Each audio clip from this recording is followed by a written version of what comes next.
পৃথিবীতে যে যত বড় কথা বলে, ঠিক তার পরক্ষণেই দেখা যায় যে সে ততখানিই ছোট। অনেকে বলে আমি এটা করি না, ওটা করি না, আমি এটা করতে পারি, ওটা করতে পারি। দেখা যায় যে তারাই সবসময়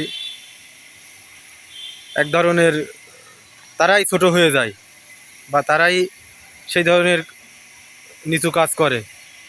তো আমাদের কথা বলার আগে ভাবতে হবে যে এটা যদি আমার সাথে হতো, তো সেটা তখন আমি কি করতাম।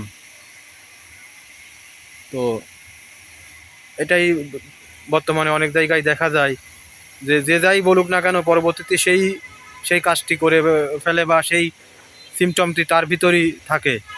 অমুক খারাপ, তমুক খারাপ, তমুক ভালো না, তো নিজেই দেখা যায় যে সে নিজেই সবচেয়ে বেশি খারাপ। তো এজন্য আল্লাহ বলেন, আল্লাহ অধিক প্রশংসাকারীকে এবং আত্মপ্রশংসাকারীকে, বিশেষ করে আল্লাহ আত্মপ্রশংসাকারীকে পছন্দ করেন না। ধন্যবাদ।